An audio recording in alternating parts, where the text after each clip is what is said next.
Hello friends, this is Pawan Chaudhary. Welcome to an academy. इस video में हम लोग बात करेंगे renaissance in India and its leader. Bharat के अंदर जो पुनर्जागरण हुआ, पुनर्जागरण और उसके इम्पोर्टेंट लीडर्स के बारे में। बहुत सारे ऐसे आंदोलन भारत में आपको हुए, मूवमेंट्स हुए, तो उनके बारे में थोड़े से शॉर्ट हम लोग चीज़ें आपको देखने वाले हैं।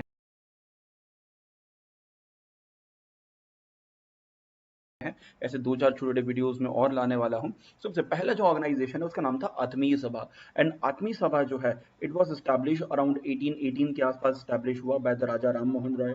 और एक्चुअली जब ब्रह्मो समाज एस्टैब्लिश हुआ तो उसके पहले उन्होंने इस आत्मीय सभा का एस्टैब्लिशमेंट किया था। उसका दूसरा जो इंपॉर्टेंट समाज है वो है ब्रह्मो समाज। एंड द ब्रह्मो समाज वाज एस्टैब्लिश बाय दैट आपके राजा राम मोहन रॉय के द्वारा एस्टैब्लिश किया गया। इसको पहले ब्रह्मो सभा कहा जाता था और फिर 1828 में इसको ब्रह्मो समाज कहा गया।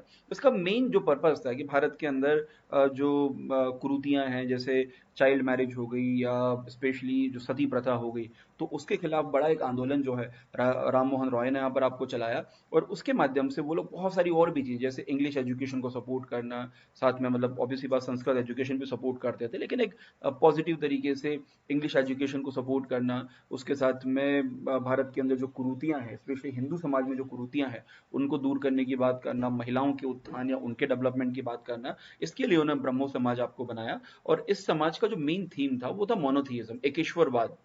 जो अगर देखा जाए तो बहुत सारे धर्मों का एक मेन फिलोसफी आपको होता है। इन्होंने तमाम अलग अलग धर्मों से जो अच्छी चीजें थी उन अच्छी चीजों को लिया और ब्रह्मो समाज का स्टैब्लिशमेंट किया, जो उस समय पे काफी ज्यादा प्रचलित हुआ और अभी भी समय पे भी कई सारे लोग इसको फॉलो करते हैं। ब्रह्मो समाज से ही एक और दूसरा समाज निकला। उस समाज का नाम था आदि ब्रह्म समाज। And the Adi Brahmo Samaj, it was establish by the Debendranath Tagore जो है, इन्होंने स्थापित किया। तो ये भी जो आपके ब्रह्मो समाज थे उसी के सदस्य थे। लेकिन जब थोड़ा बहुत उनका केशव चंद्र सेन से अनबन हुआ तो उन्होंने अपना एक नया समाज आदि ब्रह्मो समाज के नाम से आपको स्टैब्लिश किया। उसके बाद यहाँ से एक और समाज निकला, उसका नाम था साधारण ब्रह्मो समाज। और ये ब्रह्मो समाज जो है, आनंद मोहन बोस, फिर कॉल्ड द शिवाब चंद्र देव, उमेश चंद्र दत्ता, इन लोगों ने स्टैब्लिश किया। इनका भी सेम इशू था कि ये केशव चंद्र सेन और बाकी लीडर्स की जो फिलोसफी है उनसे प्रभावित नहीं हो पा रहे थे, उनसे कुछ अलग जानना चाहते थे। और एक और समाज बना, उसका नाम था Brahmo Samaj of India. And that was establish by the Keshab Chandra Sen. जो आपके स्पेशली जब ये आए समाज में, तो उस समय पे ये राम मोहन राय वगैरह के जो उनके फिलोसफी थे उससे ज़्यादा एग्री नहीं करते थे, तो इन्होंने अपना उसी से एक अलग अपने अनुयायियों के साथ में एक अलग समाज बना लिया था। इस तरीके से तीन इंपॉर्टेंट समाज, ब्रह्मो समाज, आदि ब्रह्म समाज, साधारण ब्रह्म समाज और ब्रह्मो समाज ऑफ इंडिया, चारों एक ही ऑर्गेनाइजेशन से यहाँ पर आपको, या तीन जो है, आदि, साधारण और ब्रह्मो समाज ऑफ इंडिया, ये तीनों एक ही ऑर्गेनाइजेशन से आपको निकले हैं। फिर एक और सोसाइटी थी, उसका नाम था तत्वबोधिनी सभा। और तत्वबोधिनी सभा में एक्चुअली जो देवेंद्रनाथ टैगोर थे, तो ये पहले उस तत्वबोधिनी सभा को स्टैब्लिश किया और बाद में ये ब्रह्मो समाज में स्टैब्लिश हुए। इन्होंने तत्वबोधिनी करके एक मैगजीन जो है, वो मैगजीन भी ये लोग पब्लिश करते थे, किताब पब्लिश करते थे, उसका नाम था तत्वबोधिनी करके। ठीक है। अगला जो इंपॉर्टेंट समाज था वो था प्रार्थना समाज। एंड प्रार्थना समाज was founded by Atmaram Panduranga. और इन्होंने बॉम्बे में आपको स्टैब्लिश किया। अब इसका भी मेन समाज था कि हिंदू धर्म में जो कुरीतियां हैं, जो आपकी जो सामाजिक समस्याएं हैं, उन समस्याओं का निराकरण करना, सोशल इश्यूज हैं उनके खिलाफ आपको बोलना, तो उसके लिए प्रार्थना समाज जो है, आत्माराम पांडुरंगा ने आपको स्टैब्लिश किया। अगला जो इंपॉर्टेंट सोसाइटी था वो तब दो इंपॉर्टेंट सोसाइटीज थी, एक बॉम्बे नेटिव जनरल लाइब्रेरी और नेटिव इम्प्रूवमेंट सोसाइटी। तो दो ऑर्गेनाइजेशन आपको स्टैब्लिश हुए और ये दोनों ऑर्गेनाइजेशन स्टैब्लिश किए बाल शास्त्री जाम्बेकर ने, जिनको मराठी जर्नलिज्म का पिता, the father of the Marathi journalism आपको कहा जाता है। और इन्होंने भी समाज सुधार के लिए कई सारे इंपॉर्टेंट जो कदम है वो कदम आपको उठाए ना, महाराष्ट्र को बिलोंग करते हैं, स्पेशली पुणे से। अगले जो व्यक्ति हैं उनका नाम है गोपाल हरि देशमुख, है ना, ये एक व्यक्ति का नाम है गोपाल हरि देशमुख। और इनको लोक हितवादी के नाम से जाना था, लोक हितवादी गोपाल हरि देशमुख। अब इन्होंने कई सारे पेपर्स एस्टैब्लिश किए, जैसे प्रभाकर, हितेचू, सुधार। और इन न्यूज़पेपर्स के माध्यम से समाज में सुधार या डेवलपमेंट जो है उसकी बात आपको करते थे। कई सारे स्कूल्स उन्होंने एस्टैब्लिश किए, जैसे न्यू इंग्लिश स्कूल, फिर Deccan educational school, Fergusson school, ऐसे कई सारे स्कूल एस्टैब्लिश किए, जिसका मेन मकसद था बच्चों का एजुकेशन या बच्चों को आपकी शिक्षा प्रदान करना। उसके बाद इनकी बायोग्राफी जो खुद की लिखी गई उसका नाम था फुटके नसीब। तो इनकी खुद की फुटके नसीब मतलब फूटे हुए नसीब, ऐसे करके एक बायोग्राफी जो है उन्होंने अपने खुद के लिए, मतलब बायोग्राफी ऑब्वियसली बात कोई और लिखता है, तो इनकी इस तरीके से एक बायोग्राफी यहाँ पर आपको लिखी गई। उसके बाद अगला जो इंपॉर्टेंट सोसाइटी था वो था रामकृष्ण मूवमेंट, या रामकृष्ण मिशन भी उसको कहा जाता है, and it was established by the Swami Vivekananda. और इसका मकसद आपको था कि जो रामकृष्ण परमहंस थे, जो आपके कलकत्ता के अंदर एक काली मंदिर था, और उस काली मंदिर के अंदर वो पूजा करते थे, और वहां से फिर उनके जो विचार थे आपके स्वामी राधा रामकृष्ण परमहंस के, उन विचारों को उन्होंने पूरे देश में, पूरे इंडिया के अंदर आपको फैलाना शुरू किया। और उसके लिए विवेकानंद ने आपके रामकृष्ण मिशन जो आश्रम है इसकी शुरुआत की, जिसका मेन जो फिलोसफी था वो मेन फिलोसफी था ह्यूमनिज्म या मानवतावाद, जहां मानव की जो सेवा है, मानव की सेवा करना उसका मेन उद्देश्य था। उसके बाद अगले जो समाज था उसका नाम था Arya Samaj, and Arya Samaj was founded by Dayanand Saraswati. और उनका मेन मकसद उस समय था कि हिंदू धर्म में जो भी कुरीतियां आ गई, इनका मानना था कि जो जो पुराण है या दूसरी ऐसी कई सारे स्क्रिप्चर्स आपको आ गए हैं आजकल, ये स्क्रिप्चर्स या जो कई सारी किताबें हैं, ये लोगों को धर्म से धीरे धीरे आपको भटका रही है, धीरे धीरे धर्म से आपको दूर कर रही है। और इसके लिए उन्होंने एक नारा दिया, गो बैक टू वेदास, वेदों की तरफ वापस जाओ और वेदों की तरफ जाओ। और इस प्रकार से जो भी कर्मकांड वगैरह जो है उनका बड़ा विरोध किया।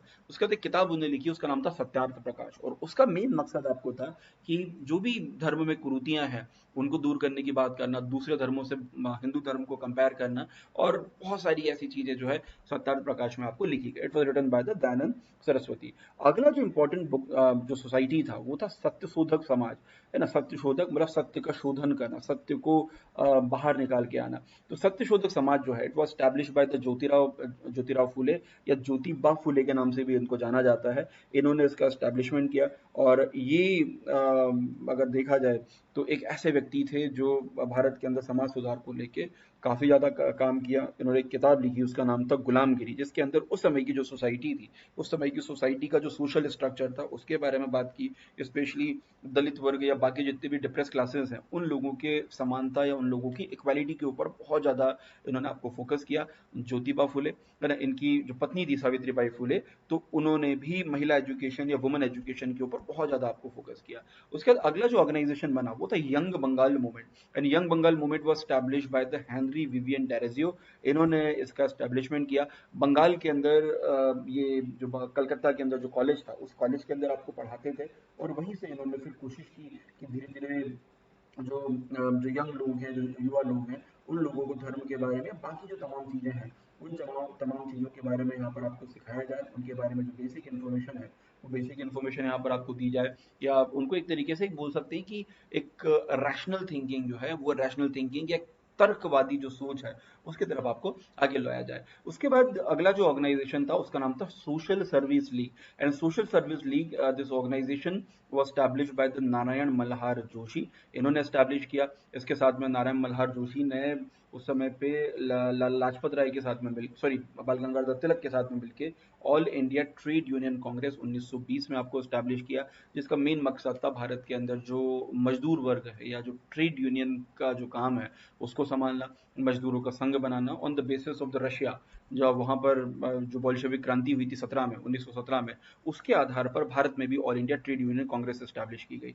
तो इसमें नारायण मल्हार जोशी जो है इनका बड़ा इंपॉर्टेंट रोल था। अगला जो ऑर्गेनाइजेशन है उसका नाम था सेवा सदन, और सेवा सदन जो ऑर्गेनाइजेशन है ये स्टैब्लिश हुआ बहराम जी एम मालाबारी नाम के एक व्यक्ति ने उसको स्टैब्लिश किया। मेन मकसद था लोगों की सेवा करना या समाज के अंदर विकास करना, सब सोशल रिफॉर्म मूवमेंट थे।